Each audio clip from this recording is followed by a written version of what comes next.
एकनाथ महाराजांनी केला. नामदेवांचा विस्तार आहे, एकनाथांचा आधार आहे. तुकोबांचा कळस पाहायला गेला परत थोडक्यात चिरते कमी झाले. मगाच्या क्षणात ह्या क्षणात परत एवढं झालं तरी बरं. ती प्रभूची कृपा आहे. आपल्याला काय त्रास काय चिरट आहे की मुसळ पण त्रास किती देते म्हणजे थोड्या चुकला सुद्धा मार्गी चूक त्रास किती देते त्याचा आपण विचार केला करू. प्रत्येक क्षणाचा विचार. क्षण म्हणजे काय? आपली पत्नी या जागेवर हालायला जेवढा वेळ लागतो तर एक क्षण आपण सेकंद म्हणू. 60 सेकंद म्हणजे 60 मिनिटं म्हणजे 1 तास आणि 24 तास म्हणजे दिवस. 30 किंवा 31 दिवस किंवा 28 दिवस म्हणजे महिने. 365 364 कमी जास्त जेवढे दिवस तेवढं वर्ष. 12 वर्षाचं तप 60 वर्षाची कपिल असेल. तुकोबांनी या क्षणाचाच काम क्षणोक्षणी हाची विचार.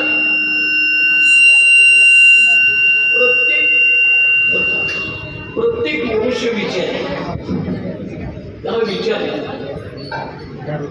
पशुना पक्ष्यांना याला विचार करण्याची बुद्धी आपल्याला दिली आहे. म्हणून त्या लोकांसारखा बुद्धीचे वैभव अन्य नाही म्हणजे एका केशवराजे ती बुद्धी कशी वापरायची आणि तुमची बुद्धी नसावी दुर्बुद्धी ते म्हणा कदा नको नाना वाईट बुद्धी माझ्यामध्ये निर्माणच करू नको असं भगवंताला सांगायचं. हे जर केलं ना बोलायला सुद्धा सांगितलं कसं बोलावं बोलू ऐसे बोले जेणे बोले विठ्ठल डोले. आपल्या बोलण्यानं बोलली व्यक्ती बोलली पाहिजे आणि त्याच्याबद्दल आपल्याला प्रेम निर्माण झालं पाहिजे आपल्याबद्दल त्याला त्याच्याबद्दल आपल्याला जेणे बोलले असं बोललं पाहिजे. बोलण्यानं सुद्धा आपल्याला काही फायदे होतात काही काही तोटे. प्रत्येक क्षणा एकदा शब्द गेला तो माघारी घेता येईल सुटलेला माघारी घेता येत नाही तसं गेलेला शब्द परत माघारी घेता आपण म्हणतो माफी मागतो स्वारी अनेक शब्द वापरतो. इथं तुकोबरायांनी प्रत्येक क्षणाचा का विचार करायला लागला आपण का विचार करत नाही का. आपण फक्त विचार करतोय मला सुख कसं लावा. आता तुम्ही इथं फक्त एवढा विचार करताय मला ऐसपे जागा कशी बसायची. शेजाऱ्याचा अजिबात त्रास होता कामा नाही आणि मुकटता आला अजिबात. आता तुमच्या डोक्यात एवढा विचार त्यानंतर कीर्तन कवा संपतंय आणि आजचा मेनू काय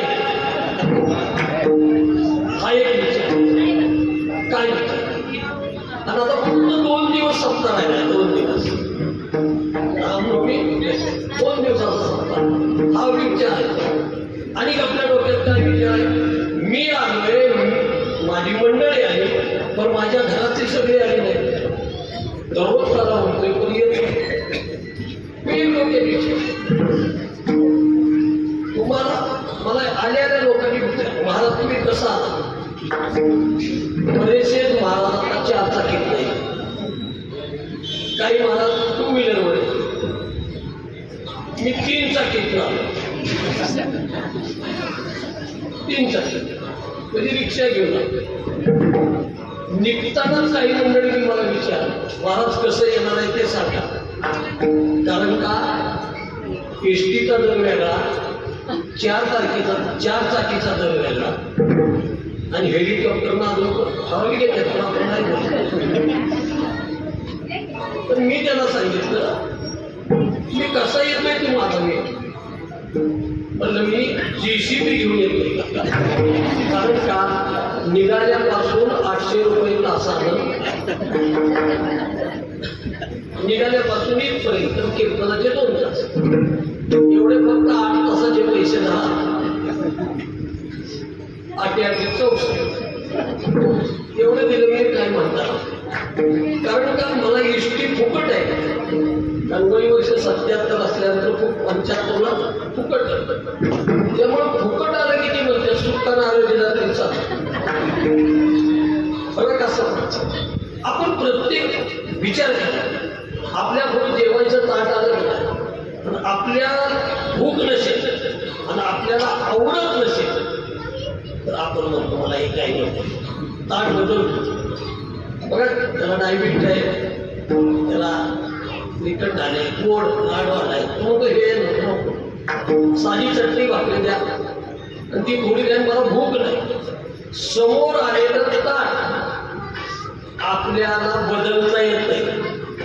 मला नको आहे म्हणते तेवढा अधिकाऱ्याने तेवढी बुद्धी दिली मला हे नको आहे मला ते नको आहे. काहीला कसे कपडे पाहिजे हे कपडे सुद्धा आपली स्वतःची चॉईस आहे. प्रत्येक गोष्ट लग्नामध्ये साड्या किंवा बस्ता बांधतो त्या बस्ता बांधताना पुरुष मंडळी जातात महिलांना नेत नाही. कारण का एक महिला जर मारवाडीच्या दुकानात गेली तर त्याला सगळ्या गाड्या खाली करायला आणि किंवा ढिगाळ्यातलं दिसत नाही एकच रंग पक्का नाही आणि मला कुठलीच पसंत नाही ती परत गाड्या करायला. या क्षणात 10 वर्षापूर्वीचा विचार करा 15 वर्षापूर्वीचा विचार करा आणि आजच्या घडीचा विचार करा किती बदललंय. पहिल्यांदा जन्मदात्या आईला आपण आई म्हणतो. आता 10 वर्षात सासूला आई म्हणायची पद्धत सुरू. आणि ह्या शिकल्यात म्हणून सासूला म्हणतात आई. आई म्हणजे किती कामात काही काय बदल झालाय काही आई म्हटलं तुला आई ते काळं भांडं मला निघत नाही. दिवसभर घासत बसत आई म्हटलं. आई तुम्ही नाही जेवला तरी चालेल, तुमचा उपवास असतो आणि मी माझ्या तुम्ही आई म्हणा. प्रत्येक गोष्टीला आई म्हणा. आणि परत म्हणते आई मी कशी दिसते, आई तशी दिसते. आणि त्या सासूला दोन्ही बाजून जात आहे. एक सुनेकडून जात आहे आणि एक सासऱ्याकडून जात आहे. कारण का पहिला पण चमच्यानं साखर टाकायचं, चमच्यानं चहा बरोबर टाकायचं, नेहमीची शिंपल्यान टाकायचं. आता त्या मुलीमध्ये आमचा हात बसला, तुम्ही काय बोलायचं नाही, त्याला हात नरड्यावर बसत. आणि लई सुनेला बोललं की सासरा म्हणतो तुझं तोंड पण ठेव, अजून 2 सुना यायचे, तुझं तोंड पण दोन्ही बाजूने बसव.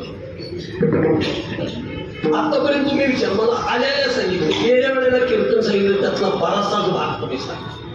मी इतका सांगा थोडक्यात सांग.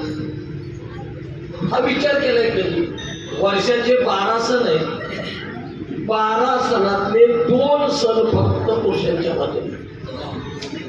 2 का ऐका इथे तुम्ही कसं बसताय मेथीच्या वाट्यासारखे. देवानं तुमची एकी बघितली मग तुम्हाला आरक्षण दिले 50%. तुम्ही सांगा आता काही 2 महिन्यापूर्वी साड्या दिल्या पण अजून आम्हाला टावेल टोपी सुद्धा. आत्ताच आमचा सण गेला शिमगा. एकाही सणाला आमच्या नवी कपडे नसतात. शिमग्यात नसत्या 2 वडी झाला आणि बेंद्रा दिशी घातली तर बैल अंगाव येतो. म्हणजे हा या दुनियात यांचा कुठला सण असा आहे, प्रत्येक सणालाच आहे. तुम्ही सांगा दुर्गादेवी कशा बसली वाघाव हे सगळे वाघ बाहेर आहेत. घरची दुर्गादेवीच्या पुढे या वाघाचं काही चालत नाही. आपण त्याचा कधीच विचार करतो. आपल्या समोर आलेलं ताक आपण बदलू शकतो, परंतु गाय म्हैस इतर पशु आहेत त्यांच्या पुढं मुली वळणे टाकले आणि वाळकी टाकली त्याला ती खावीच लागती, नाहीतर उपाशी मरावा. आपलं तसं नाही. लई खाऊन आला की रुसलेवानी करतो, आज मी कशाला पण खावला. आपण प्रत्येक गोष्टीचा सुखाचा तर सारखा विचार करतोय, प्रत्येक गोष्टीचा आपण विचार करतोय, पण ह्याचा कधी आपण विचारच केला नाही. उपजे ते नाशे पुनरपी दिसे हे घटिका यंत्र दैसे. जे उपजलंय ते नाश पावलं. एक दिवशी आपण जाणार एवढं लक्षात घ्या. देह जाणार याला काळोबा खाणार. एक दिवशी आपण जाणार. आणि एक सांगितलं एक पहाटी एकाची दहन. आपण दुसऱ्याला दहन करताना बघतो, पण एक दिवशी आपल्याला सुद्धा दहन करणार आहे. हे जर लक्षात आलं तर हा विचार तारावया पार जन्माची तारीख कळली असेल, डॉक्टरनं सांगितले असेल या 15 दिवसात या 10 दिवसात, पण अजून कुणाला मृत्यूची तारीख कळलेली नाही. तसं कोण सांगत असेल ना तर आजच्या कीर्तनाची सगळी फी त्याला देतो. कमीत कमी 77 आणि 33 100 पर्यंत तरी जाऊन माझी इच्छा आहे. जसं वय वाटलं तसं पैसे 100 रुपये पासून कीर्तन करता करता आता पैसे वाढवणार. आपण त्याचा विचार करत एक दिवशी जायचे जाणं हे नक्की आहे. का तारावया पार नाशिवंत देह. तुम्ही सांगा दूध तापवलं तर 2 दिवस राहत,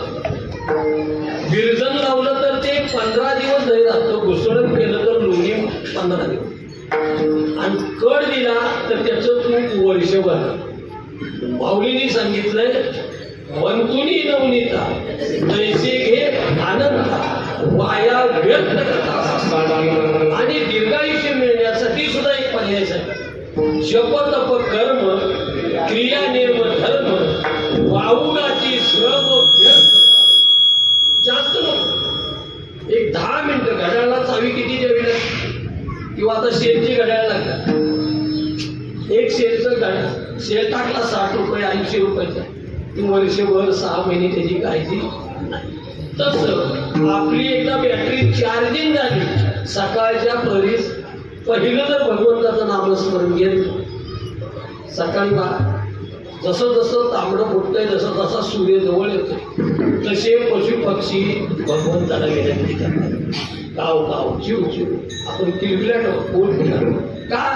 त्यांना माहित आहे की आजचा दिवस तुझ्या पुण्याचा दिवस, म्हणून त्यांना अन्नधान्य अजून कमी पडत नाही. आपण त्याचा कधीच विचार करत नाही. सकाळी लवकर उठत नाही हेच मोठी काळजी. तर का कारण नसताना जागृत, कारण नसताना जागृत आपण त्या क्षणाचा कधीच विचार केला. आणि का तर हा क्षण आपल्या ताब्यात आहे, पण पुढला क्षण आपल्या ताब्यात. डॉक्टराकडे गेलं सिरियस असलं की डॉक्टर म्हणतो 1-2 मिनिटं आधी आला असतं तर केस साचे, फक्त 2 मिनिटं यायला पाहिजे. म्हणजे डॉक्टरला 2 किंवा 5 मिनिटाचा कालावधी डॉक्टर सांगते. त्यानंतर तासाचा फरक. आत्ताच गाडी गेली बा, आपण म्हणतो गाडी माझी चुकली नाही, आपण आधी आलो. गाडी गेल्यावर चूक कुणाचे? आपले. गाडी ही येणार. तासाची किंमत कुणाला कळते? 2 तासाचा पेपर सोडवताना 5 मिनिटांनी कशी तर 2 प्रश्न सोडवले. जो अभ्यास करतो त्याला 2 तास सुद्धा कमी पडतो. आणि त्यानंतर दिवसाची किंमत कुणाला कळती? जो रोजानं कामाला जातो त्याला दिवस भरायचे तर आपला उदरनिर्वाह. त्या मजुराला दिवसाची किंमत. 7 दिवसाचं काम करतो त्याला 7 दिवसाचा पगार मिळतो. महिनाभर काम करतो तेव्हा त्याला महिन्याचा पगार मिळणार. या विद्यार्थ्याला वर्षाची किंमत कधी कळती? नापास होतो त्यावेळी. आणि 1 तारखेला पगार मिळत नाही का? तर आपण दांड्या मारल्या. कामगारांचं असं आहे 1 ते 10 गरम, 10 ते 20 नरम आणि 20 ते 30 बेशक. त्यांचं ठरलं एका क्षणात बदलते. तुकोबांच्या ह्या क्षणाचा विचार माऊलींनी तर इतकं सोपं सांगितलंय. काय सांगितलंय? तुम्ही देवाच्या दारामध्ये फक्त क्षणभर थांबा. देवाची अनवारी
काही सकाळपासून येत आहे.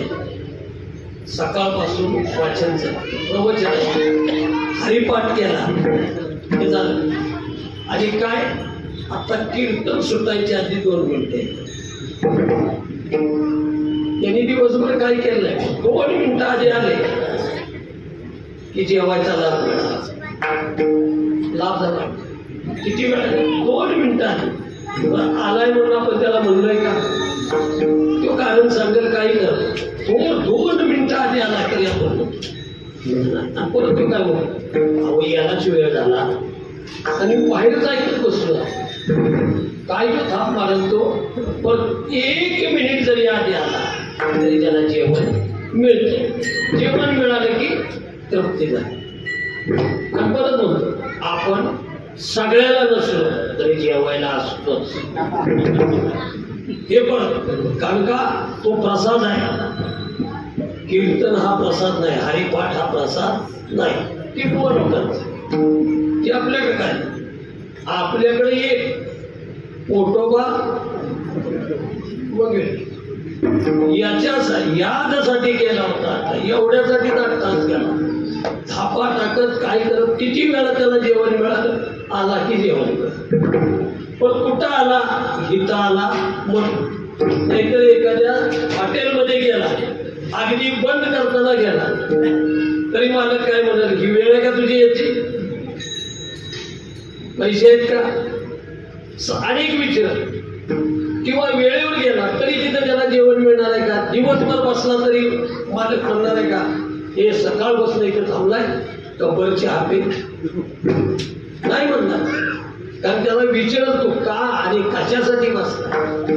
मंदिराच्या दारात जर बसला तर नक्कीच लोक म्हणतील काय एवढं देवावर संकट टाकतेस, का देवानं तुला सगळं दिले, काय काय दिले, दिली इंद्रिय, हात, पाय, कान, तिने तू जोडीशी भगवंत जोडणार आहे.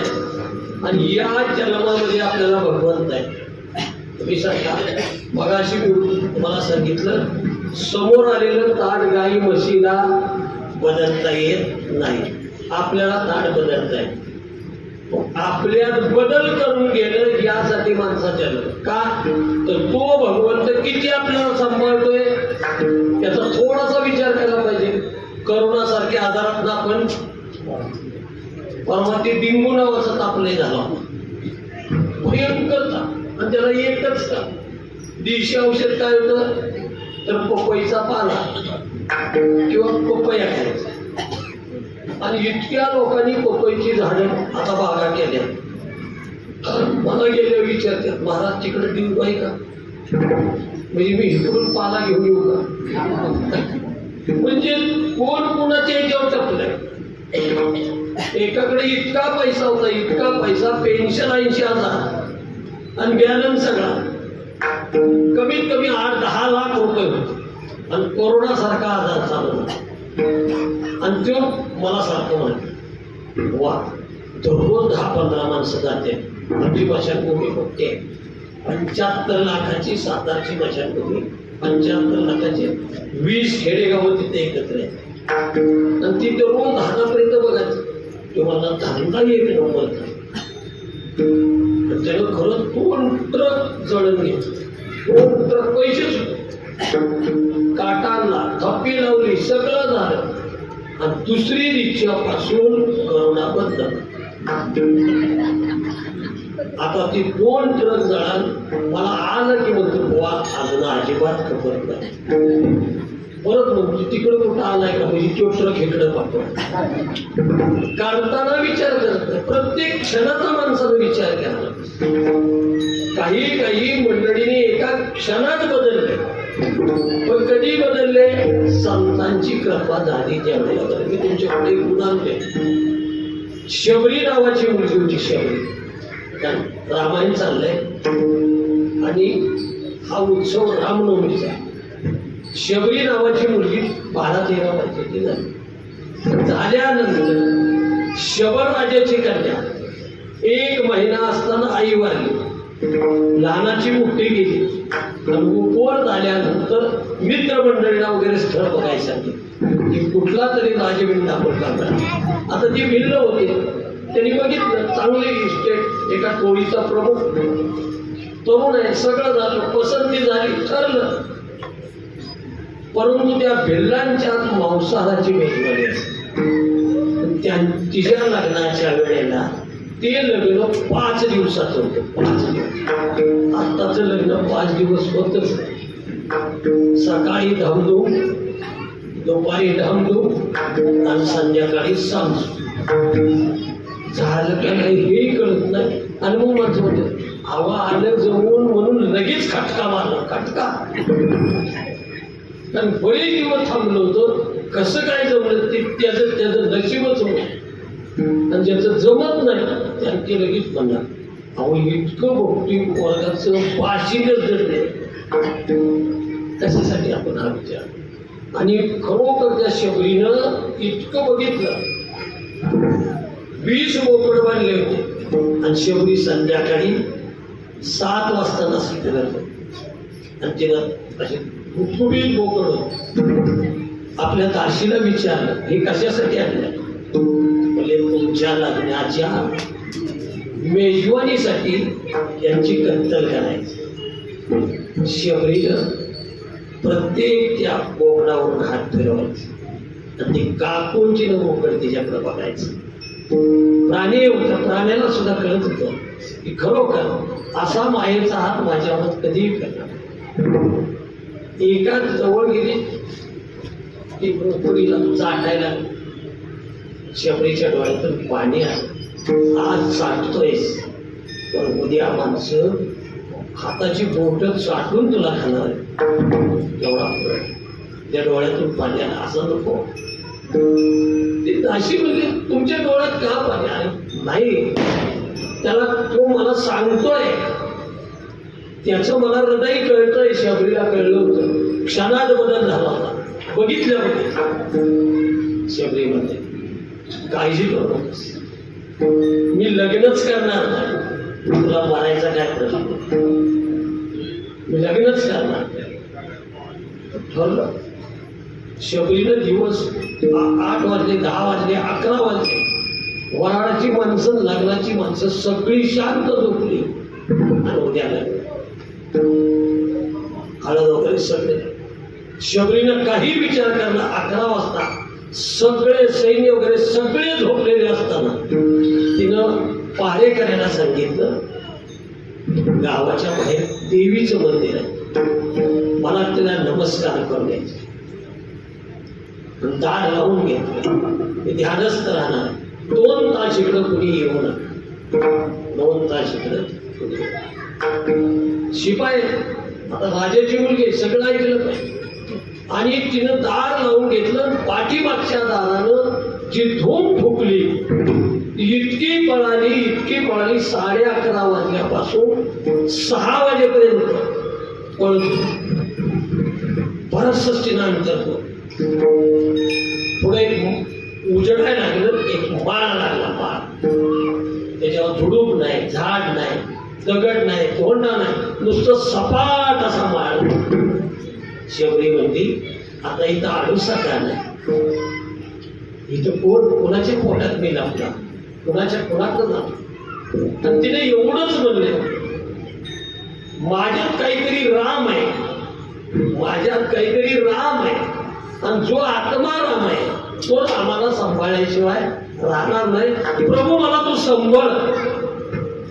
तुका म्हणे घालू तयावरी भार वाहो हा संसार. ज्या वेळे आपण त्याच्यावर भार टाकतो त्यावेळेला तो कसा करतो. मागे पुढे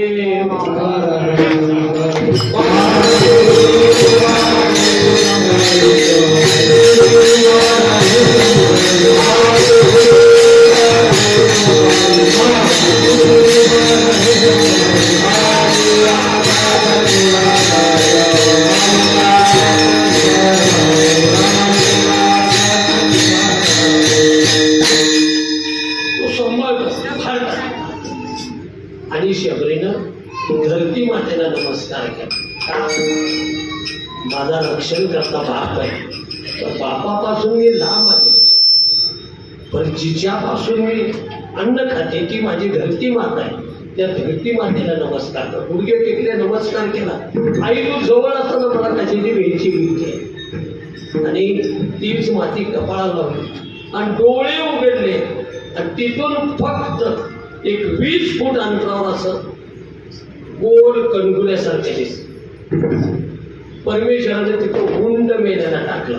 गुंड आता उंट कसा असतो सगळ्यांना माहित आहे, त्याच्या बरकड्या अशा कणगुल्यासारख्या असतात. आता कणगुलं माहित नाही, जातं माहित नाही, बरीचशीच गोष्टी काही काही गेले अजिबात नाही, सांगावे लागते. त्याला ती म्हणतात जातात, त्याला ती म्हणतात, कशाच काय. आणि त्या दृष्टीत काही गोष्टी प्रदर्शनात ठेवाव्या लागतात.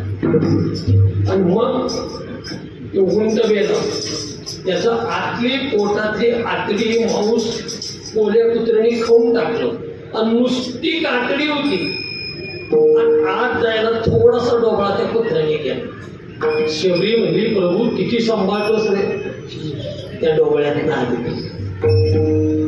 आणि ध्यानस्थ झाले, मनामध्ये एकच राम राम राम. इतकी दुर्गंधी येत होती तर तिला काही वाटलं नाही. तुम्ही सांगा, आपण वारीला जातो, ज्या गावकऱ्यांची हागणदारी असते ती आपले बदलणारी असते. परत जाऊन बघितलं तर त्या जागेवर आपण उभं सुद्धा राहणार नाही, तिथंच जेवतो, तिथंच पडतो, तिथंच झोप लागतो. किती कार्य कशामुळे करतो? आपण जाताना प्रतिज्ञा केली, एक तरी माऊली तुझी वारी केली, आणि माऊलीने सांगितलं एक वारी करा. तुमचा संसार कसा करीन? अवघाची संसार, अवघाची संसार.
सांगितले वारीला जा, संसार सुखात आहे. नाथाने सांगितलं अवघेची त्रैलोक्य आनंद. तुकोबाने परखड सांगितलं हीच व्हावी माझी आज, जन्मोजन्मी तुझा दास. पंढरीचा वार करी वारी चुकून दे आहे. तेव्हा कुठली वारी चुकून देऊ त्याच्याकडे सांगायचं. आपण कधीही वारी गेलं की देवाला सांगेल पुढली वारी मला घ्या, म्हणजे पुढल्या वारीपर्यंत जबाबदारी त्याच्यावर. आपण आपल्यावर जबाबदारी घ्यायची पुढली वारी. तुकोबराय असे परखड बोलत होते, जनाबाईला अभंग लिहायचा अधिकार आहे, गोरोबा काकाला अभंग लिहायचा, सेना महाराजांनी लिहिला, सावता माल्याने लिहिला, चोका महाराणा अभंग लिहिले, ज्ञानोबराय लिहिले, मुक्ताबाईनं ताटीचे अभंग केले, आणि तुकोबरायांचे अभंग केले की ते मान्य झाले नाही. म्हणले हे पाण्यात पडून का? तुकोबराया स्पष्ट बोलत काय बोलत होते? वेदाचा तो अर्थ आंबाशीच वेद काय तो आम्हाला माहित आहे. म्हणजे एक कुणब्याचा मनुष्य, एक मराठ्याचा मनुष्य ठामपणे नसा. काय त्यांनी वेदाचा अर्थ सांगितला? मडे झाकुनी पेरणी करती तयाशी कुणबी याची जा. मड झाकून ठेवायचं, पेरणी करायची, त्याला कुणबी म्हणतात. आता सर्टिफिकेट पाहिजे, मराठा सर्टिफिकेट पाहिजे. कुणबी आरक्षणामध्ये आम्ही बसलो पाहिजे. माझे मी 5 निकष लावले. 2-3 वयोवृद्ध माणसं आम्ही एकत्र बसलो. म्हणलं पूर्वी सर्टिफिकेट कसं पावणार आवळा हे ते कसं करणार. तर मी म्हणलं 5 निकष असे पाहिजे ज्याला ज्ञानेश्वरीची एक तरी ओवी येते तो मराठा आहे. एक तरी ओवी त्या नाही ओवी आली तरी पसायदान आणि तो जाताना आपण पसायदान म्हणतो वर्षेसभा त्याला पसायदान म्हणतो किंवा ऐका आणवणं आणि शाळेतल्या पोरांचे तर पाठ आहे. म्हणजे एक तरी एक तरी ओवी अनुभव एक ज्ञानेश्वरी एक अभंग कानावलं गेलेला असावा. नुसता कानावलं गेला आणि नुसता पिऊन आला आणि त्याला जर आपण म्हणलो कशाला फिरतोस तर ते लगेच म्हणतो जन्मा येऊन काय केले. म्हणजे अभंगाचं प्रमाण देते आणि फुल वेळ झाला की लगेच म्हणतो यासाठी गेला होता. म्हणजे त्याला कानपाट कवायचा एखादा अभंग पाहिजे तो कुणबी तो मराठी. तिसरी अट अशी की त्वरण कपाळाला बुक्का किंवा भस्म लावलेलं आहे का. गळ्याला नव्हे कपाळाला बुक्का किंवा भस्म किंवा गंध कुंकवाचा असतो. महिलांना कपाळाला कुंकू लावलं काळी पोत म्हणजे कपाळाला तिलक आहे. त्याला एक गोपीचंद्र टेळा गळा तुळशी माळा हृदयी कळवळा वैष्णव. तिसरी आहे. चौथी अट असे की त्यानं 4 वाऱ्यातली एक तरी वारी बघितली पाहिजे. बरं का. चंद्रभागे स्नान तुका मागे एकदा तरी एक वारी कुठली कळायला. मला आळंदी पंढरपूरची वारी नसल बघितली पण उद्या आपला काल आहे त्यावेळेला आपली दिंडी निघणार आहे. ती दिंडी निघालेली त्यानं बघितली तरी तो महाराज बघून नाही त्यात सामील झाला तर तो महाराज आहे. 5वी अट अशी महत्वाची आहे की 336 किल्ले आहेत आपल्या 350 किल्ले आहेत. 350 किल्ल्यातला एका तरी किल्ल्यातून जाऊन आलायस का. छत्रपतींनी किल्ले बांधले. पुन्हा मंदिराचे कळस दारातली तुळस महिलांचं कुंकू शामिल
राजांच्या जीवनातले जर प्रसंग बघितलं एका क्षणाचा फरक पडत. तुम्ही विचार करा पेटारे छेद करताना संभाजीराजे ज्या पेटाऱ्यात होते त्या पेटाऱ्यात जर भाला पडला असता आणि 6-8 वर्षाचं पोरग किंचाळी मारली असती तर जेवढे पेटारीवर उचलणारे सगळ्यांची कत्तल झाली. एका क्षणाचा विचार. कडकडून मिठी मारली अफजल खानाने. कडकडून मिठी मारली पण राजांना हलता येत नव्हतं. राजांच्या उंचीची दररोज वाईला 6 माणसं दाबून मारत. प्रॅक्टिस अफजल खान प्रॅक्टिस करत. त्याची ताकद तिथे चालणारा हत्तीचं शिपूड धरायचा आणि अर्धा किलोमीटर मागं वाढायचा. हत्ती म्हणत काही मंडळींचं असं ते मत आहे की 14 किलोचा अख्खा बोकड त्याला लागत होता. आपल्याला काय करायचे? काही माणसं मला अजून विचारतात, रावणाला 10 तोंड होती, तो झोपत कसा असतो? रावणाला 10 तोंड होती, ते झोपत कसा असतो? रावण झोप आहे. त्याने इकडे एक खड्डा काढला होता, इकडे एक खड्डा 5-5 फुटाचं खड्डे काढलं, पण 2 दांडकी टाकली होती त्याच्या इकडे या पिशवीत होतं ना, इकडे 4 मुडकी लोंबकळायची आणि 1 मुडकं फक्त त्याला अडकलं. मला हे कसं शक्य आहे का? ते खूप येतात होते. आपल्याला तोंड आहे की एक तोंड आहे, सकाळी एकदा बोलते परत दुपारी बोलते. माळ घाल म्हणलं की म्हणला आमची मनाची माळ, म्हणजे सोमवार एकादशीला खाल्लं तरी चालतं. आता एक बोलते परत एक बोलते परत एक बोलते, म्हणजे आपण किती तोंडाचे? मग रावण जसा 10 तोंडात होता, काय करत? एकदा त्याला मंडोदरीने विचारलं, तुम्ही कसं गेला? म्हणले मी गोसावी बोलले. फार चांगले भगवे कपडे घातले, दाढी वाढवली, रुद्राक्षाची, म्हणजे तुम्ही शंकर वाटते एवढं. परत तिथं कोण होतं का? म्हणजे लक्ष्मणही नव्हता, मारीच्या मागे गेला. आणि परत राम आहे. तुम्ही एकटाच होता? सीताबाई एकटीच होती? होय. मग ती भिक्षा वाढायला आली, तुम्ही उचलून घेतली, उचलून आणली, कोण होतं का? कुणी नाही. मग दररोज तिच्याकडे जात आहे आणि तिला विचारताय, तू माझा स्वीकार, तू माझा स्वीकार.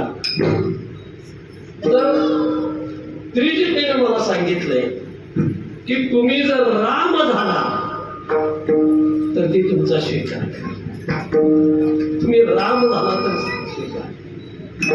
मंडोदरीने विचारलं, तुम्ही तिथे गेला, भिक्षा मागितली, उचलून आणली, पण मंडोदरी माझ्यातनं एक चूक झाली. मी तिच्या दारात गेलो तेव्हा माय भिक्षा म्हणलो, ती माझी आई आहे, ती माझी आई आहे. मी तिला इतर पाप वाचण्याने आणली नाही, आई म्हणून आणली नाही. आणि ती त्रिजटा मला सांगती, तू राम बनून जा. मी राम म्हणून गेलो तर माझ्याकडे काहीच राहत नाही.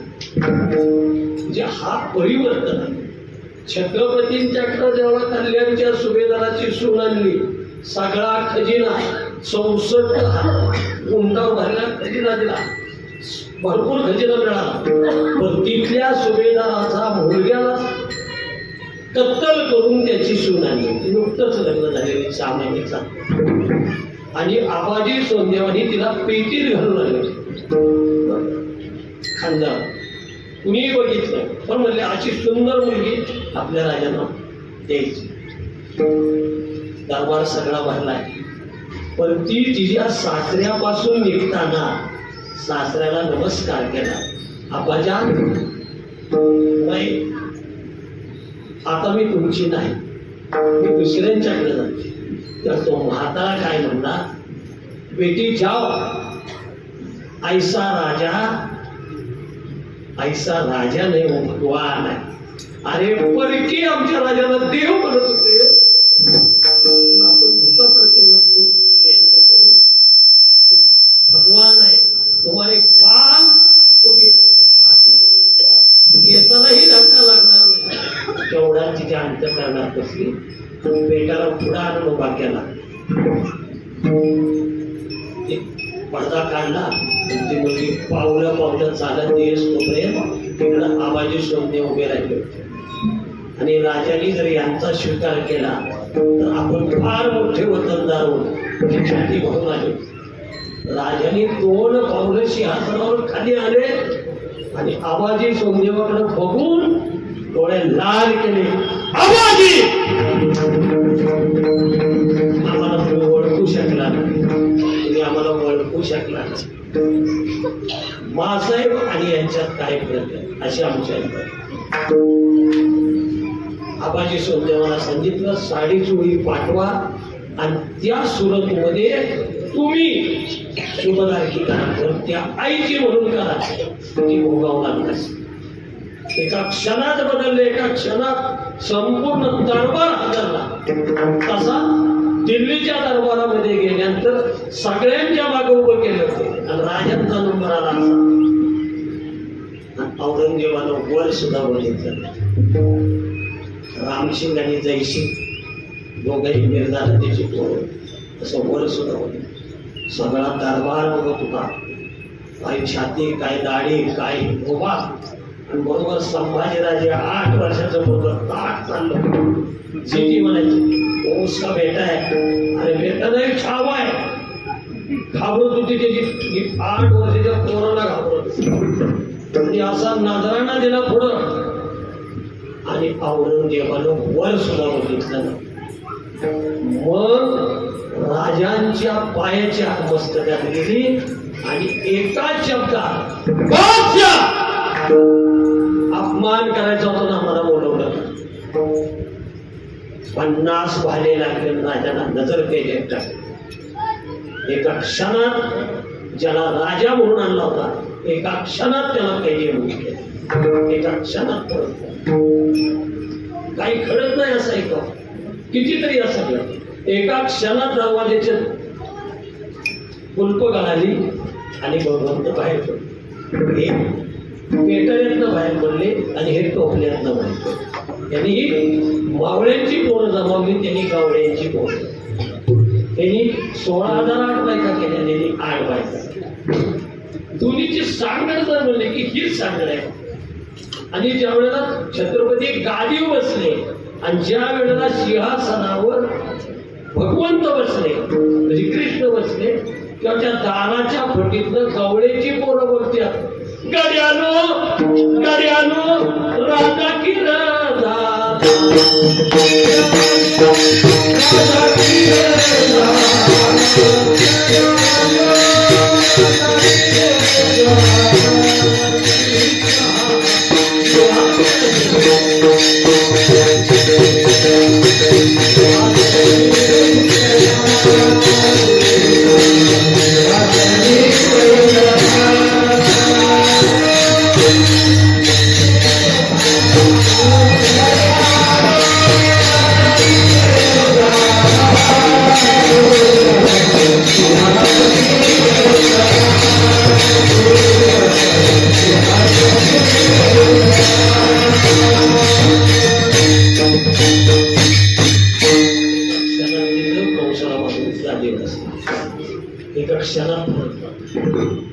एका क्षणात सांगितलं दशरथांच्या जाऊन, माझ्या भक्ताला गादीवर बसवा आणि रामाला 14 वर्षाचे. एका क्षणात निर्णय घेतला. त्याला राजा म्हणत. एका क्षणात. नंतर आपल्या कोर्टाच्या तारखा किती चालत्या, नातवापर्यंत तारखा होत्या, तरी वावराचा निकाल लागला. घराचं हे पाहिजे नाही, हे घेऊन टाकतो. तुकोबाईंनी हेच केलं. बरे झाले देवा निघाले देवा, आपण बरं झालं म्हणावं, तरी वाईट झालं म्हणतात. करोनाला बरं झालं, घरातनं हालता आलं ना, काहीतरी जेवण केलं, बरं झालं म्हणाय. अजून 2 वर्ष धान्य फुकट मिळणार आहे, बरं झालं. आणि काय पाहिजे बरं. आता अन्नदान भरपूर ठिकाणी चाललंय आम्हाला. आणि या दृष्टिकोनातून शबरी केली आणि शबरीनं परिवर्तन एका क्षणात केलं. आणि सकाळी 1 रात्र 2 दिवस त्या उंटाच्या पोटात बसले आणि परत पळायला लागले. सैन्याने सांगितलं कुठं गावत नाही, नदी नाले. शबरी परत गेली. सरोवर दिसलं आणि तिथे एक आश्रम दिसला. तिला आनंद वाटला की कोणतरी आहे. तो मातंग ऋषींचा आश्रम. आणि तिनं काय केलं, पानं आणि फुलं त्यांच्या रस्त्याला टाकली की त्यांच्या पायाला खडा लागू नये, माती लागू नये. मातंग ऋषी म्हणजे हे कोण करते, 2 दिवस झाला ही ताट पाण्यात बसायची. मातंग ऋषींनी बघितलं अंतर खाली उतर, नाहीतर वरच्या सहित जाऊन बसले होते. शेवटीनं उडी टाकली आणि मातंग ऋषींचे पाय धरले. समोर पायी ठेविता भाव आप भेटे. शेवटी असं शबरीला दिलं. काय सांगितलं? शबरी, तुला देव भेटायचे, तुला संन्यासी व्हावं लागेल. संन्यासी व्हायचे, आई वडिलांची परवानगी काढावं लागेल. तुम्ही सांगा, अंतरपाठ धरला, अक्षदा सावधान म्हणून अक्षदा पडल्या की एका क्षणात ह्या आडनावाची त्या आडनावाची एका क्षणात ज्या आवडी नव्हते त्या सगळ्या बदलल्या. म्हणजे आमच्याकडे इकडं काही चालत नाही, तिकडं तसं वागलं चालत. एका क्षणात बदल. जे जन्मगाव आहे ते गाव जातं दुसऱ्याच्या गावात राहावं लागतं. तिथं पटत नसलं तरी पटवून घ्यावं लागतं. जिला कधीच आनंद नसतो त्या नंदला साखरीबाई म्हणावं लागतं. किती बदल होतं, एका क्षणात बदल होतं. आपण त्याचा कधीच विचार करतो. आणि मग शबरी परत आले, वडिलांना हाक मारली 10 दिवसानंतर. मी आलेले, वडील बाहेर आले आणि डोळ्यातून पाण्याच्या धारा लागल्या. शबरी, तुझ्यासाठी भयंकर मुख्य अगं एकुलते. मला वाटलं तू काय केलंस आणि काय नाही हे मला कळलं नाही. ताट मानन जगणारा बाप जर मुलीनं कधी खाली बघायला लागलं तर त्याच्या एवढं दुःख कोणाला होत नाही. मुलीच्या लग्नाच्या वेळेला बापाच्या डोळ्यात येणारे अश्रू बापाच्या बापाला कळत. आणि पोटचा गोळा सुखी राहा ही बापाची इच्छा असते. जाताना बाप एवढंच म्हणतो, बाळा तू एकदाच जा, एकदाच जा, एकदाच जा म्हणतो. आणि ती जाती, तिथं दुःख भोगती, सुख भोगती. आणि जात्यावर धडताना काय म्हणते, घाल घाल पिंगा वाऱ्या माझ्या परसात माहेरीच्या सुवासाची कर बरसात. आणि सुखी आहे पोर सांग आईच्या काय, बापाच्या सांगू नको, माझ्या बापाला दुःख सर्व. आणि मग शबरी म्हणते, मी संन्यास घेणार आहे. आताच तू म्हणले माझा तुला आशीर्वाद आहे. 60 वर्ष तिथं शबरी राहिली. माता ऋषी निघून गेले आणि सांगितलं, शबरी तुम्ही संत आहे, लक्षात ठेव, एक दिवशी प्रभू इथं आल्याशिवाय राहणार नाही. आणि खरोखर तिचा सतत जप होता, श्रीराम श्रीराम. भगवंत आले. काय शबरीला आनंद झाला. रथानो सांगू का तुम्हा, उद्या श्रीराम येणार, वनाला सर्व या आता खरा आनंद होता. भगवंत आले. तिनं बोरांनी ती बोरे शबरीचा बोरांनी ती टाचून बघितले. आंबटाचे फेकून दिलं होतं, किडकायचे टाकून दिलं होतं आणि गोड आहे तेवढं धरणार. त्या शबरीला तेवढा पुष्पेत नव्हती, काही नव्हती. बोर लक्ष्मणाला असा धरून बोरं चाकली इतकी गोड लागली. प्रभू खूप थोर प्रेमाचा होकेला आजची दुष्काळ तयार.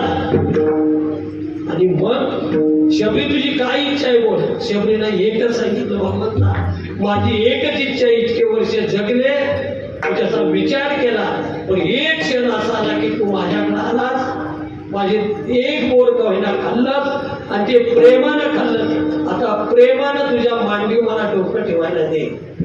आणि मांडीव डोकं ठेवलं आणि शबरीने तिथं दैव विसरलेलं आहे ना. का तर असा भक्त बोले नाही. तिने काय विचार केला होता ते अभंगाचं पहिलं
असंच कीर्तन होतं आणि फुल पेलेला कोण 20-22 वर्षाचा असं लग्न झालं तर 2 मुलं आहेत आणि सरपंचाचा भाव असल्यामुळे ते असं पुढे बसलं आणि सुरुवातीपासूनच म्हणतो वा तू विचार करायला होतेस माझा विचार घरातली माणसं करत नाही माझा विचार माझे मित्र करत नाही मी बोललो की म्हणाय बुवा माझा एकदा विचार कर आणि फक्त म्हणायचं 5 रुपये दे मी काय करायला म्हणलं 5 ढोकळे दोन आहेत का 2 5 त्याला दिलं त्यानं दोन्ही 5 रुपये घेतलं माझ्या पाया पडलं म्हणलं असला बुवा कधीच बघितला कारण त्याला क्वार्टरला कमी पण क्षणात बघा गेले सगळं गाव म्हणलेलं का एवढ्या लांब सातारा गोवाला त्याला तू 5 रुपये मागितलं मला त्याला दिलं नाही 5 मागितलं 10 दिलं तुम्ही देत नाही का मला गावाची आबरू गेली का नाही परत बोलवा म्हणला मी आणतो मी जातो तारीखेला ती परत माझी तारीखेला सातारला मला पुढल्या सप्त्याची तारीख द्या दिली मला सगळं पैसे मी देणार आणि म्हणलं तू कुठले देणार त्या दिवशी 10 रुपये केव्हा देणार ती 10 रुपये तसंच आहे की ना अजून मला बुवा 10चा 1000 दे कधीच तुम्हाला कोणी इतकं पैसे दिले नाही तेवढं मी देईन कारण माझा ट्रॅक्टर आहे भाऊ सरपंच आहे काही नाही झालं ना तर ट्रॅक्टरचा टायर येईल 14,000 तुला पैसे तारीख असू द्या 14चं 4 तरी मिळते तारीख दिली गावकरी म्हणजे घेतली मला बुवा कशामुळे तो पैशामुळे पेदाड म्हणतोय आणि त्यानं तारीख घेतली पत्रिकेत नाव बघितलं आणि बरोबर मला स्टँडवर न्यायला मला बसमध्ये बघितलं गेले की मला आलाच होय बुवा तुझ्या घोराकडे आली का कशा बस मला माग जी माग बसलं किक मारली आणि इतकी गाडी पळवली एवढे मी सारखा मागवतो तुकाराम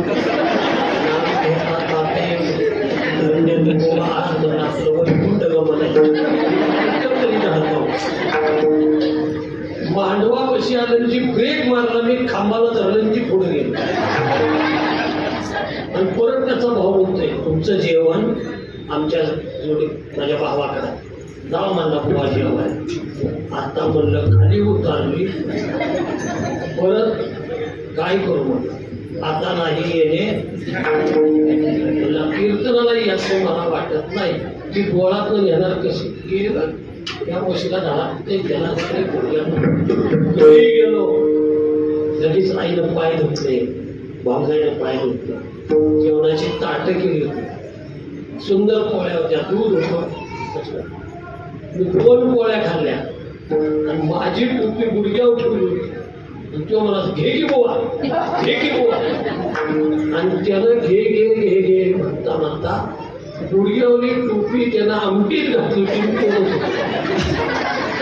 आणि घरातल्या म्हणतोय कातड्यासारख्या पोळ्या केल्या, तुटता तुटता असल्यावर माझ्या 3 पोळ्या झाल्या तरी ती टोपी तोडते. मी हळू त्याच्याकडे बघितला, म्हणलं काय करतोस? म्हणला तसली पोळे. अरे टोपी आहे म्हणलं, टोपी. एवढा भात खाल्ला म्हटलं. वयस्कर होते. वडिलांनी 100 रुपये नारळ आणले. म्हणजे बघ मला वाईट वाटलं, अरे दिवसभर ट्रॅक्टर चालवलाय आणि एवढा भात खाल्ला, घे नाही म्हणलं, वा तू जेवलाच माझं पोट बघ. एवढ्यावरती परिवर्तन. बापानं नारळ हातात दिला, तरतार कापायला लागले. वडील म्हणले महाराज त्याला एवढंच सांगा, अजून फक्त हे 2 महिने चालणार आहे लिव्हर बात. मी म्हणलं तुझं ऐकून मी आलोय, फक्त तेवढी दारू सोड, मग तुझं किती करणार. वा म्हणलं मी तुझं ऐकतो पण म्हणला एका याला प्याला, फक्त एकदा प्याला. म्हणलं फक्त संध्याकाळी झोपताना पे, एकदाच पे. त्यानं ती मला टाळी मारली, ती 2 दिवस हात सोडून असला बुवाच बघितलाय प्या म्हणा. संध्याकाळचा प्यायचा इतका सुरळीत झाला, पुढल्या वर्षाची तारीख मिळाली आणि त्यानं त्या दिवशी तुळशीची माळ घातली. म्हणला बुवा तुझ्यामुळे मी जगलो, अरेपर्यंत तुला तारीख तू काय करतो. एका क्षणात बदललं. गरीब कुटुंब आहे, पैशाला पैसा लागत नाही, काही होत नाही. मंडळीनं सांगितलं दोघं कष्ट करतोय, पण मनी मंगळसूत्राशिवाय माझ्या अंगावर सोनं नाही. काही पण करा पण आपल्याला सोनं नाही. तुम्हाला कुठं जाऊ तू तरी सांग. भगवान शंकर भोळा आहे, त्याच्याकडे जा म्हणले. त्याच्या इतका भोळा कुठलाच नाही. जा म्हणजे आजच्या सोमवारपासून पुढल्या सोमवारपर्यंत देवा पुढंच बसायचं. आता बायकोनं सांगितलं गेलं देवळात बस आणि सारखं बम बोलेनाथ, बम बोलेनाथ, बम बोलेनाथ. जेवलं नाही, काही नाही. दुसरा सोमवार आला, नाही बघ तिनं सांगितलंय, मी बसलोय, आम्हाला गरज कशाची, सोन्याची आहे. 8व्या सोमवारी रात्री 12 वाजता शंकर स्वप्नात आले. त्या बेनाच्या खाली एक डबी पडली, ती डबी उचल आणि बोंबोलेनाथ म्हण.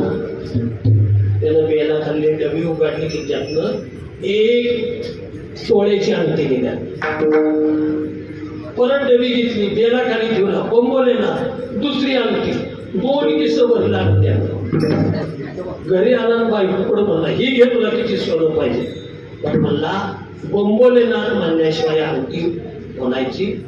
हळूच म्हणते बोंबोलेनाथ, तिला अर्ध तोळ्याची म्हणाय. मला असं नाही, मोठ्यांना म्हणाय. शेवटी तिनं मोठ्यांना म्हणजे मोठी अंगठी म्हणा. अंगठी म्हणून स्लॅब टाकला, काय सगळं घेतलं. शेजारणीला कळलं. ती म्हणली तुला कुठलं एवढं कसं काय मिळालं. तिचा मालक आपला ऊस सोदळायचा किंवा वाघात छाटायचा, कडवा बांधायचा, दाढी वाढलेली, केस वाढलेली, पैसा नाही. तेव्हा केस दाढी पुरता तरी पैसा मिळाला पाहिजे, पाहत नाही. त्याची बायकोने त्याच्या पाण्याला नदीमध्ये देवळात जाऊन बसा, त्याला आत बसला बाहेरनं काढला लावला, आत घामानं उपाळला. मगाशी आपलं झालं तसं. दाढी चावती, त्याच चावत्या. देवा म्हणला मरीन इथं म्हणला, आता अजून 2 दिवस राहिलं तर मरीन, पोटात काय नाही, आधी डोकं चावतंय. देवा म्हणला माझ्या पुरता पाव. देवानं त्याला एवढी डबी बॅग दिली. ही मेकअपची असते ना, आता मेकअपची पहिली कुकवाची डबी होती, असली एवढी डबी दिली. त्याला झाकण दिलं आणि मला एक बोंबलेनाथ म्हण आणि उघडल्याबरोबर त्यातनं 2 कारागीर बाहेर आले. म्हणजे केस दाढी करणार. एकानं साबण लावला, एकानं वस्त्रानं, लगेच चकाचक वास म्हणा, 1 नंबरचं काम झालं. मला आपल्याला केस दाढीलाच पैसा नव्हता. घरी आला की पहाटच बोंबलेनाथ म्हणा, 1 दिसाड केस चकाचक. त्याची बायको म्हणजे दररोज पैसा नव्हता आणि केस दाढी कशी करते. मला माहित आहे. या डबीला पेटीला हात लावायचा, त्यानं पेटी ठेवली, 3 किल्ली आपल्या पैसे ठेवली. आणि ज्वारीचा सीझन होता आणि साखरातीचा सण होता. मालक रानात गेला होता, तिनं गावातनं सगळ्या चक्कर मारली, इंदापूरची पेट न पेट. आणि सगळ्या बायकांना सांगितलं आज आमच्या वाड्यावर वावसा घ्यायला यायचं का? आज आमच्या पेटीचं उद्घाटन आहे. देवदेवी आला जीवे जीव बोला त्यात आमचं काहीतरी आहे. मग अख्ख्या गावातल्या बायका जमल्यानंतर तिनं सांगितलं त्याच्यात महत्वाच्या कोण आहे म्हणजे बडी नगरसेवक नगराध्यक्ष पंच सरपंच अधिकाराप्रमाणे उठा म्हणले मॅडम तुम्ही सुद्धा या. 5 मेन बायका बोलावल्या त्याच्यावर तिळगुळ ठेवलं आणि 5 जणींना सांगितलं म्हणजे एका स्वरात म्हणा बोंबले ना आणि म्हणल्याबरोबर दोघं बाहेर आल्याबरोबर त्या 5 जणींना साबण लावला. एकीच्याही डोक्याला केस नाही. 5 जणींनी तो डबा पालता घातला आणि दरवाजा उभ्या राहिल्या आणि सांगितलं आता सगळ्या सभासद झाल्याशिवाय एवढ्या पोरीपासून म्हाताऱ्या बाईपर्यंत एकीच्याही डोक्याला केस नाही. आणि मग त्या 5 जणी म्हणल्या आज खरा आपला बचत गट झाला. आता इथून पुढे तेल लागणार नाही, रिबीन लागणार नाही, साप लागणार नाही, फणी नको, कंगवा नको, शॅम्पू सुद्धा नको, काही नको. एवढे पैसे बचत झाले आणि वर्षभर असे जर झाले तर आपल्या गावाची किती प्रगती होईल. आणि 5 वाजता रानात आला तेव्हा त्याची बायको इथपर्यंत पदर घेऊन बसली. त्याला तिथनं झाड मारलं. मला बामणीन काकी आज सकाळीच आमच्या काल आहे. बामणाच्या बायका बोलती असायच्या म्हणजे काकी नाही मीच आहे. माझ्यासारख्या अशा सगळ्या झाल्या. कशाचा बदल एका क्षणात नुसतं झाकान उघडलं धारावया पार असलं काय सांगितलं की माणसाला गोड वाटते. आता सगळे विसरते पण एवढंच म्हणतात चटापट गेल्या वेळेचा डबरा लक्षात राहिला. हा करेक्ट. काही काही गोष्टी एक सांगितली की तेवढंच आता शबरीची गोष्ट लक्षात राहायची. एका क्षणात छत्रपतींचा बदल झाला ते लक्षात येणार. संत समागमे धरावी आवडी आणि करावी तातडी परमार्थाची. काय तातडी करायचं तर भगवंताचं नामस्मरण भेटोबा.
गेल्या 22 तारखेला अख्ख्या देशामध्ये नव्हे जगाच्या कान्याकोपऱ्यामध्ये प्रभूची प्राणप्रतिष्ठा झाली. खरं रामराज्य आता सुरू झालं. आता फक्त आपण निर्णय घेताना रामासारखा घ्यावा. कुठल्याही गोष्टी निर्णय घेताना रामासारखा निर्णय घ्यावा आणि रामासारखा समजूतदारपणा. तुम्ही सांगा, भरत ज्या वेळेला अरण्यात गेले की मी गादी बसणार नाही, राधा माझा ऐकल्याशिवाय, किती विश्वास होता. 2 ओंडे सागरात भेट, 1 लाट तोडी डोळा पुन्हा नाही काय. भरत असा आलेला आहे. तर उभा करून सैन्य तयार ठेवा, कोणतरी अयोध्येत नाही. लक्ष्मणानं भात्यातनं बाण काढला होता. लक्ष्मणा थांब, मला माणसं कोण आहेत ती कळण्यात. माझा धाकटा भरत आणि शत्रुघ्न मी नसल्यामुळे त्याला करमत नसेल. आणि काय सांगायचं, जवळ आल्यानंतर प्रभूच्या पायावर लोटांकन घेतलं, कडकडून मिठी मारली. दादा तुझ्या जीवाला मी जगू शकत नाही. त्याला बंधू प्रेम म्हणाला. दादा तू नसताना मी गादीवर बसायचे हे मला म्हणते नाही.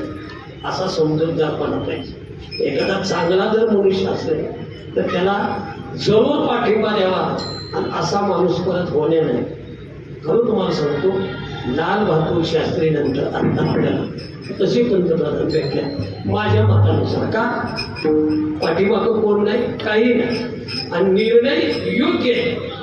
थोडे मला सगळंच बदल व्हायचे असं नाही, होणार आहे क्रमाक्रमात. आणि सगळीच माणसं सारखी असतात असं हा प्रत्येक वेळेचा विचार केला पाहिजे.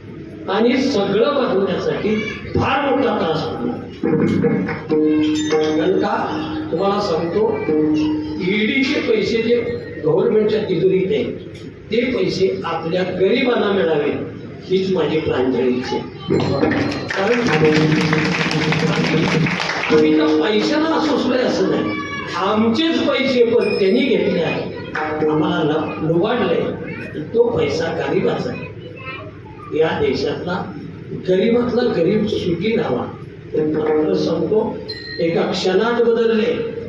काठेवाडच्या ठेशनवर एक महिला 9 वारी साडी नेसली होती आणि तिला गावी जायचं तर दुसऱ्याचं. पण तिथं नळाला पाणी होतं रेल्वे स्टेशनवर.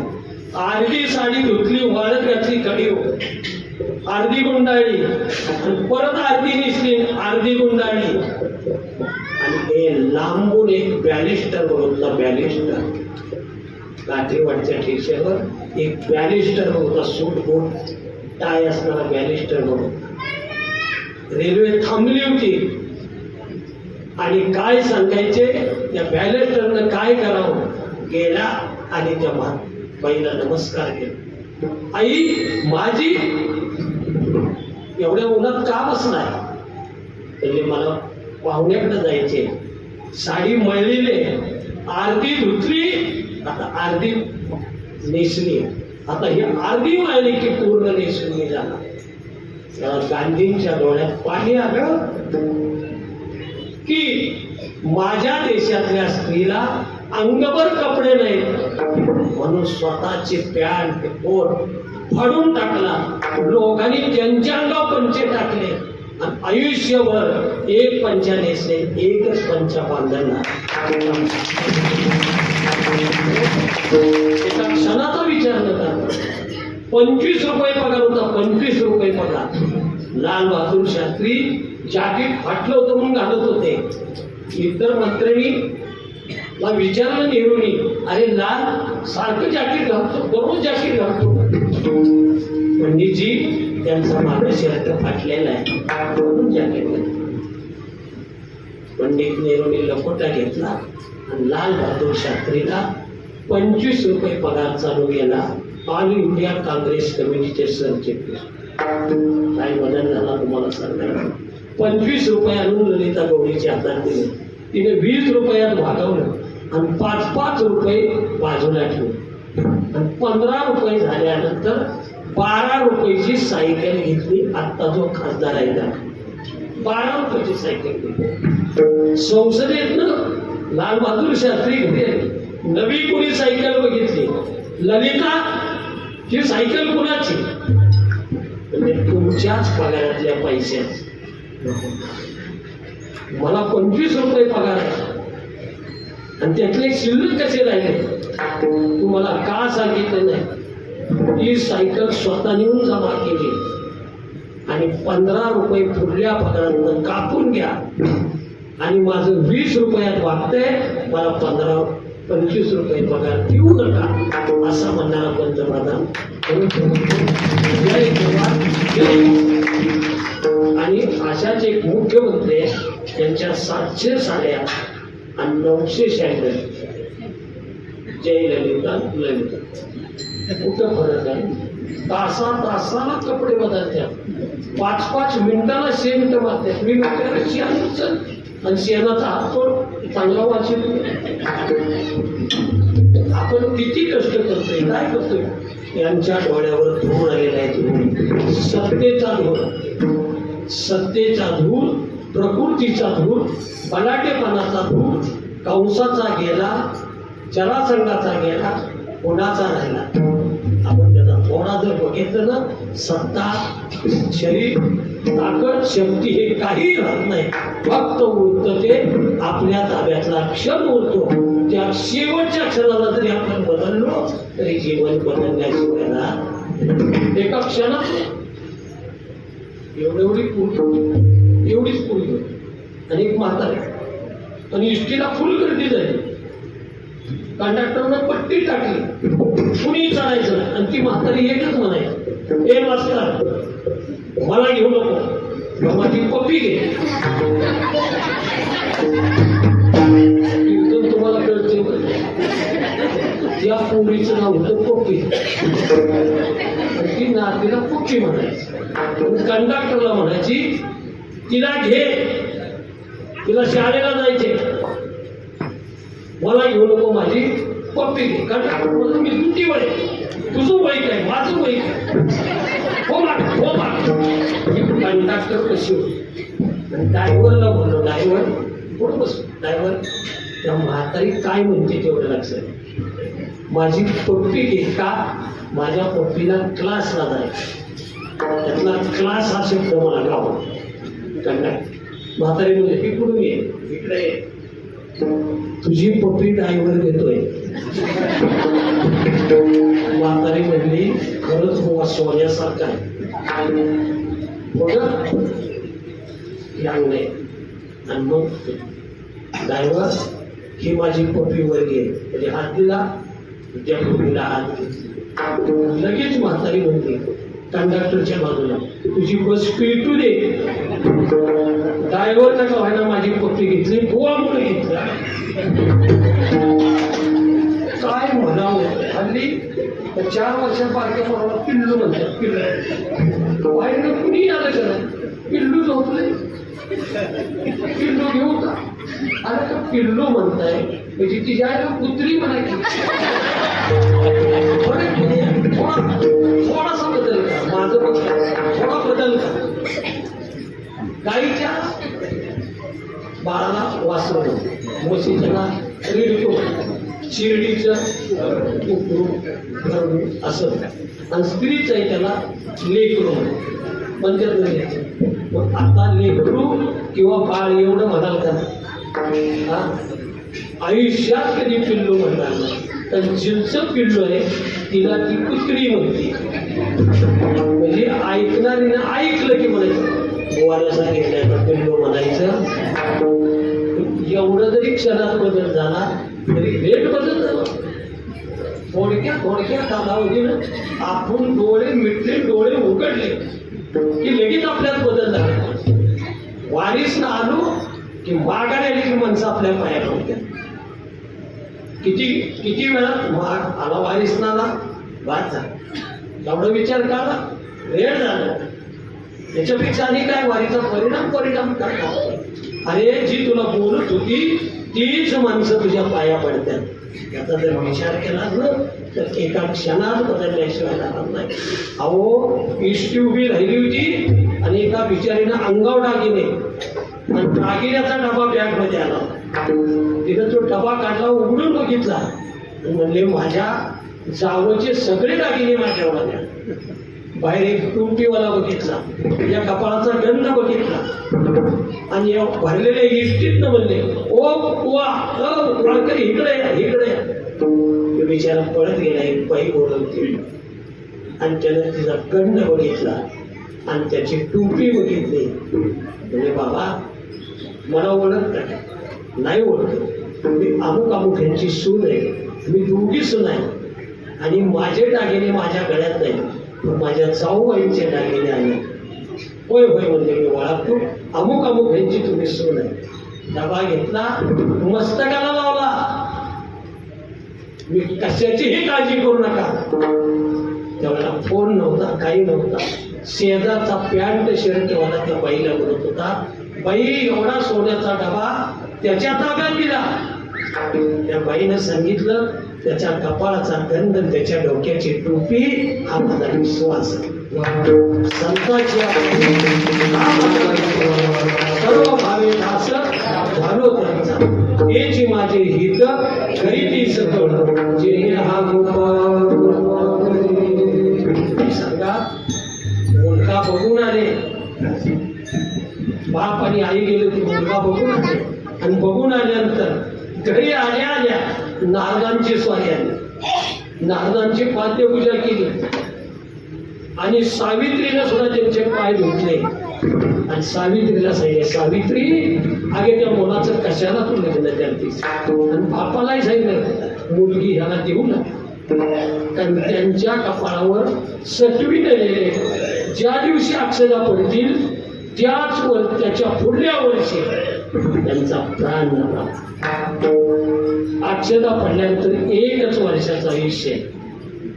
शेवटी तुम्हाला सांगतो, सावित्रीनं नारदांची परत पूजा केली, हार घातला आणि पायाला मिठी मारली.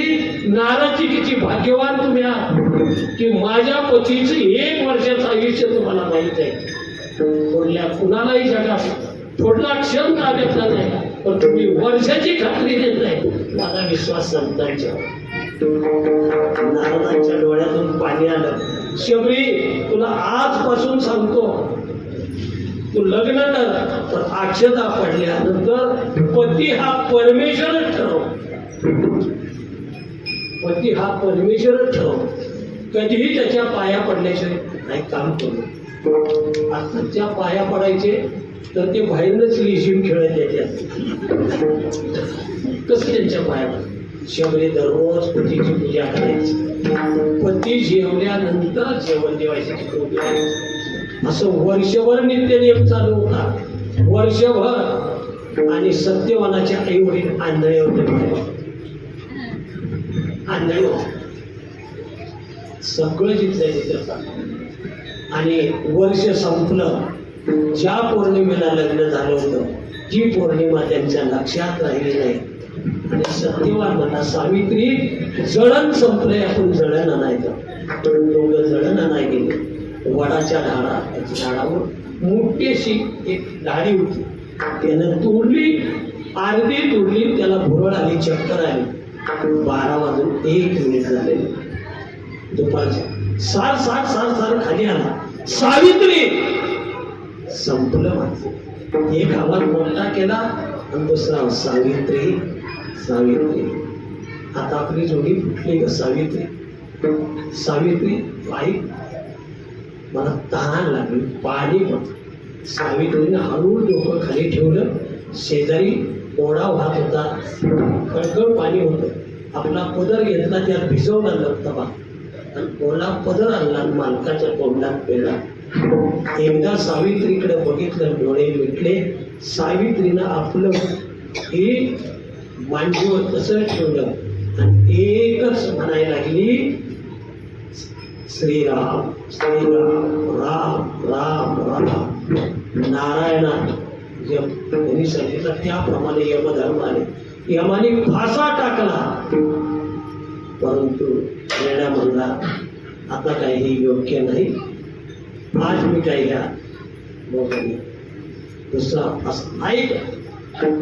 कारण काय, शबरीनं यम आल्याबरोबर रेड्यावर यम उतरला.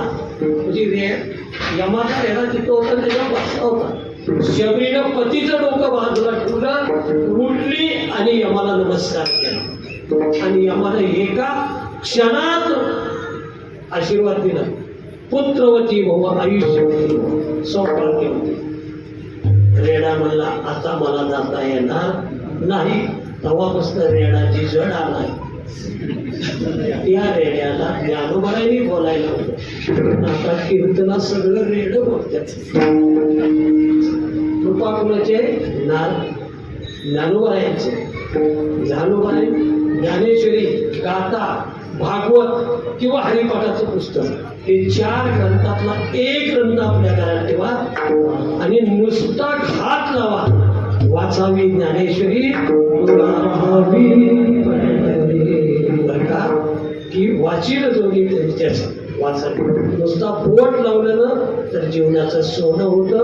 गात्याला लावा, भागवताला लावा आणि नुसतं हरिपाठाचं पुस्तक खिशात ठेवलं तर पळे भूत बाधा भूत आपल्या जवळ येत नाही. ते म्हणजे काही हरिपाठ करत नाही. हरिपाठ आला तर पुस्तक ठेवा, तुमच्या जीवनाचं कल्याण जाण्याचं होतं. आणि मग यमधर्म आले. यमधर्म आल्यानंतर ब्रह्मदेव तिथं आले, विष्णू तिथं आले.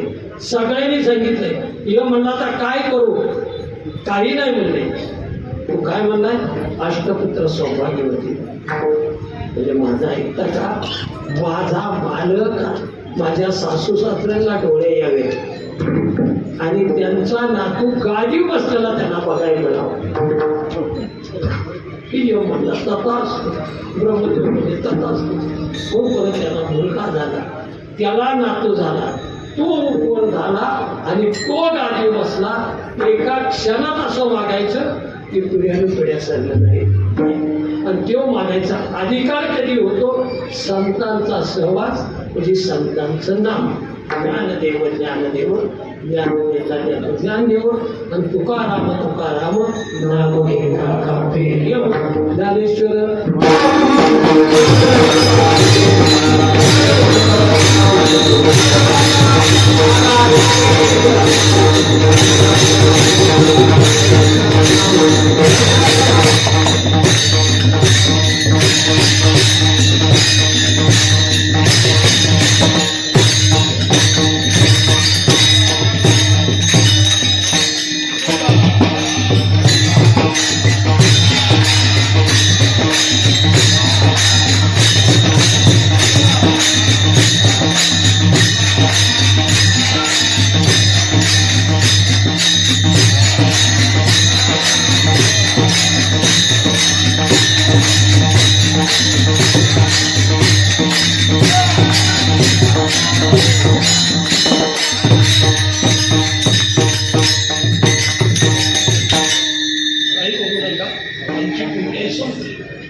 घालावली होती, पण चिठ्ठी गेली म्हणजे ज्याची खरी सेवा त्याच्या भय काय? जीव. बरोबर त्याने सांगितलं की आता बुवा तुझा चार्जिंग संपलं, आता ह्याच्यामुळं पुढला क्षण तुझा नाही, इथून पुढला क्षण हा आमचा वगनी कवळ. आणि ते जर तू लांबवत असशील तर माईक बंद पडलाय, परत तुला बंद पाडेल. इथं सातारला जाताना म्हणावं लागेल आम्ही जातो आमच्या तो काही करू शकणार नाही.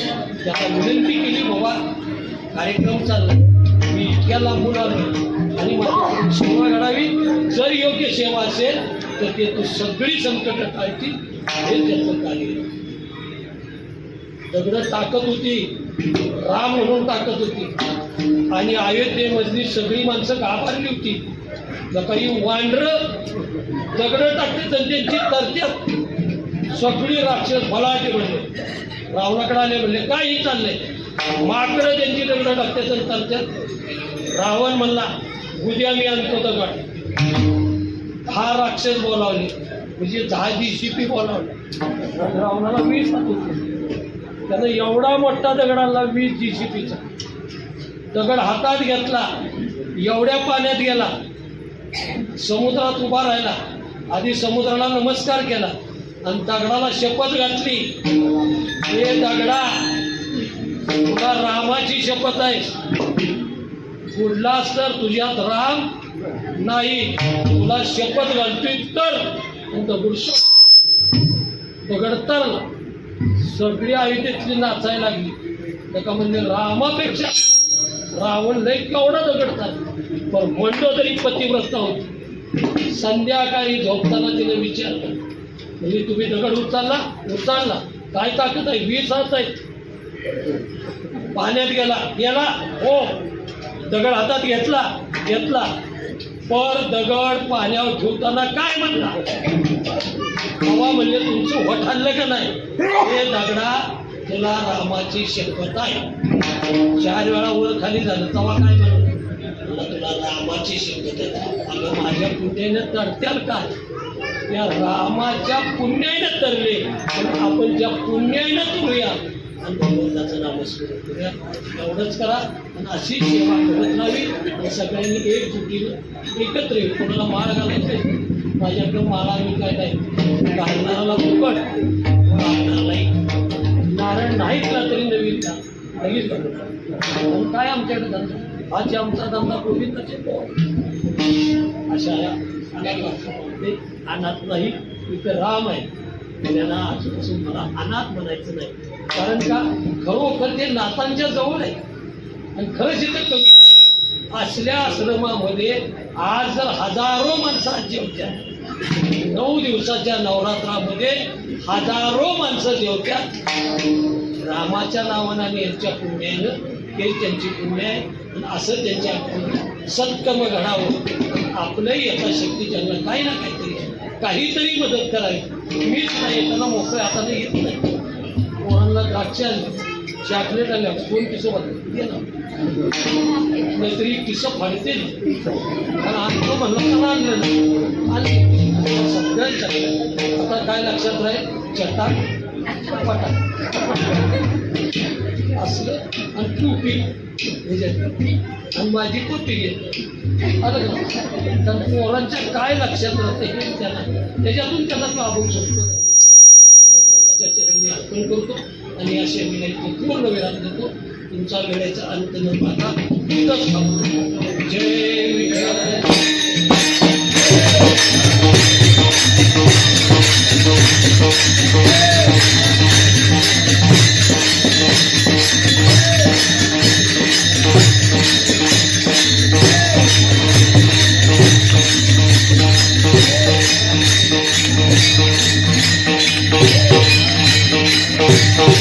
Thank you.